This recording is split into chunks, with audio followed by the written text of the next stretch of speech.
Okay, so amidst all this coronavirus baloney, I went and attempted to buy some groceries today.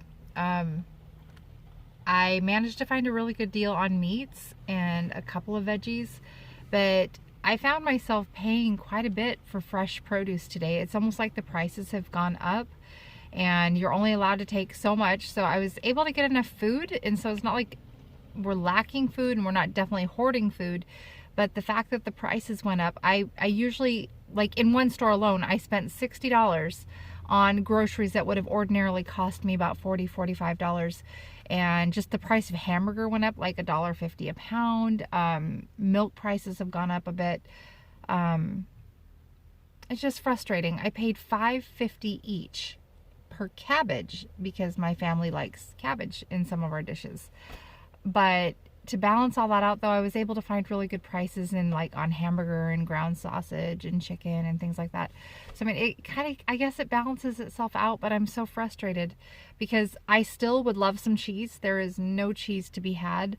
There were vegetables I wanted. I paid way more for potatoes than I should have. My daughter loves bananas and different things, and I don't think that the prices are being raised because, well, it's the coronavirus and because everybody's shopping like crazy people. I think what's going on is because of the shipping issues and this virus. It's getting it here is probably costing a little more. I do live in Alaska, so getting food up here is kind of tremendous. But I'm kind of frustrated today. I'm spending more than I wanted to, but thankful that I had it to spend. But like I can only have so much flour and I can only have so much baking powder, and I make my own breads and stuff, and so we try to hand make as much of our stuff as possible, which means raw materials. And what I've found is in the stores, raw materials right now are really, really hard to get.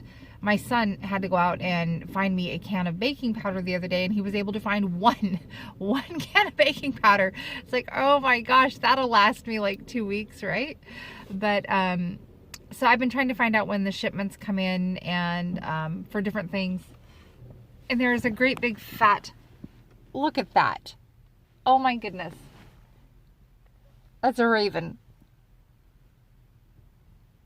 In the back of this truck is my meat and stuff, so I think he can smell it. Okay, well, that was funny. There's an interlude for you. A big fat raven. The ravens here got really, really fat. So anyway, that's all for now. Okay, so shopping. Packaged everything. Had to move a freezer from the garage into the house because I needed more freezer space. But all in all, by the end of the day, I think that we did okay shopping. It's hard being told you can't this and you can't that. I ended up going into Walmart because Jen needed some hygiene things. So they said she needed wipes, and she uses wipes, and they said one package. So I looked down on the shelf because the particular scent of wipes she likes didn't have individual packages. However, since we're allowed one package, they happen to have one entire case being sold as a case. So yeah, I bought the case. So she's set for wipes for a while. So I guess I got lucky with a couple things, and it wasn't really that much. I was really surprised because you buy them in bulk and it's cheaper. But I also went to a place called IGA here locally, and best place to buy meat, by the way. They're in Three Bears, and they had commercial packs of pasta, like huge 5 and 10 pound packages of pasta. So I was able to get 10 pounds of Rotel pasta for like $11.90, and that was a really good deal for here. They had egg noodles and elbow macaronis, and I already had that, and I already had spaghetti. So I just try to look for really good deals because, like I said earlier, we try to use raw materials. But I was pretty tired by the time we got home, and I ate a little breakfast sandwich for dinner, and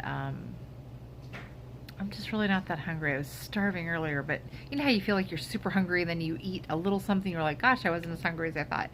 But So I've been home for a little bit, and I'm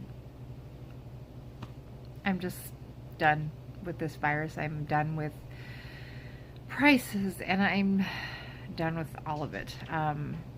I talked to one of the checkers today in Walmart, and it is so hard for them to look at customers and say, you can only have one of this or two of that, and they have to police this. And when you're looking at a mom with, like, loads of kids and telling them, oh, by the way, you can only have 2 gallons of milk. Well, 2 gallons of milk and 6 kids? Come on. Are you for real? That's going to last that mom maybe 2 days tops.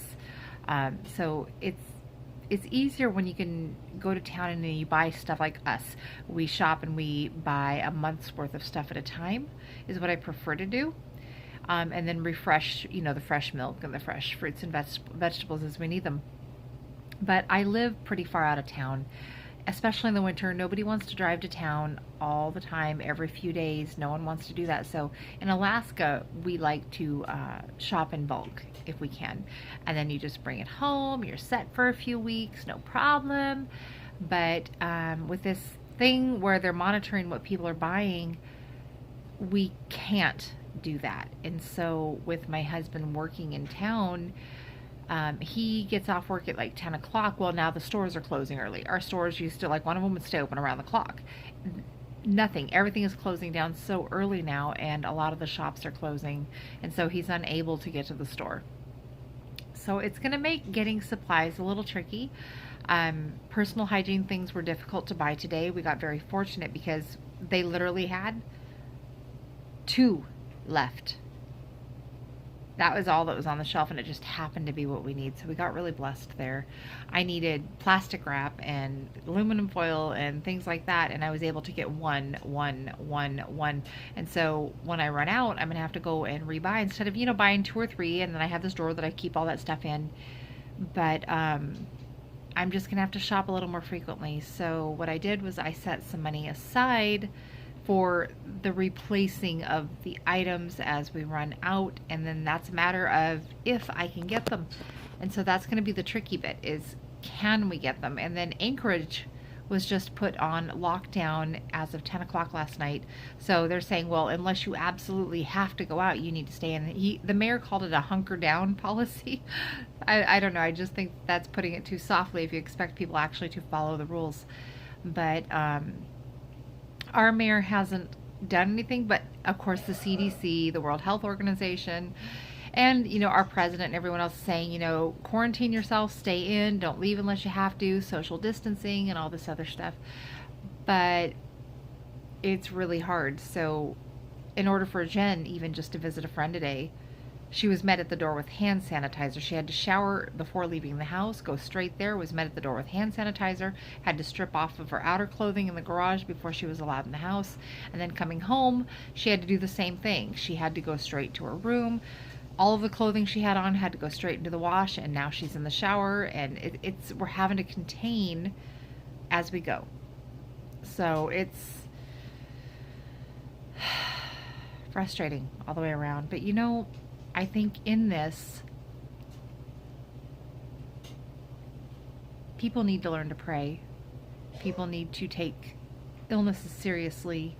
And I think that, God is going to use this in a big way. And if it means that God is going to level people by loss of things, or if he's going to make them need him more through this process, then that would be better.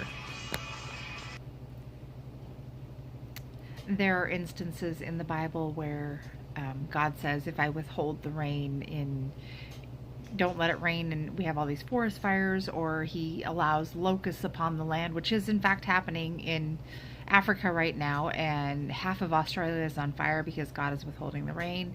And this plague, that's, what else can you call this? It's a global pandemic. If God is saying that this is going on, he says, if I send this, if I allow this, then it's because you're sinning.